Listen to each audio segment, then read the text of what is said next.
प्रत्येक घरात एक सुगरण असतेच, पण माझ्या घरात खूपच मोठी सुगरण आहे, तर तुम्हाला मी पुढे गेल्याच्या नंतर दाखवेलच। तर हे पॉपकॉर्न नाश्त्यासाठी बनवलेले।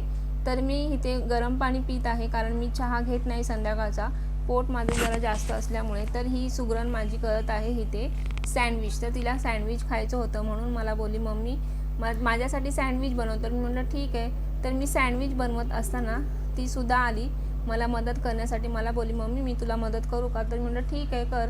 तर मग आली, तर मी हे असे बटाट्याचे आणि टोमॅटोचे स्लाइस अख्खे करून टाकत होती। तर ती मला बोलली, मम्मी हे असं नाही करायचं, तर हे असं आपण त्याला अजून छोटे छोटे कट करून पीसेस करून त्याचे आपण टाकूया। तर मी म्हटलं ठीक आहे, तुला जसं आवडेल तसं कर।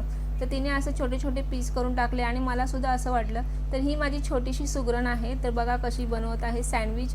तर मला सुद्धा असं वाटलं की खरंच स्लाइस असे बारीक बारीक करून टाकल्यानंतर ते सँडविचमध्ये छान असे म्हणजे बसतात सुद्धा, आणि सँडविचही त्या टोस्टरमध्ये छान बनतं आणि आपल्याला ते खायला सुद्धा मस्त इझी बनतं। तर हे तिने नवीन आयडिया सुचवली मला, आपण ह्याच्यावरती टाकूया चीज। तर आणि बघा अशा पद्धतीने तिने सँडविच बनवलं आणि मलाही खूप ते भारी वाटलं। खरंच खूप छान झालेलं सँडविच।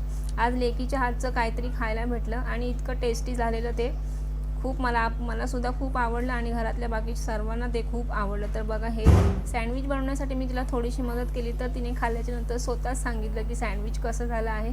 तर कसा वाटला व्हिडिओ कमेंट करून नक्की सांगा। तर ही तिला अशी सवय आहे, खूप आवड आहे तिला सर्व गोष्टींची।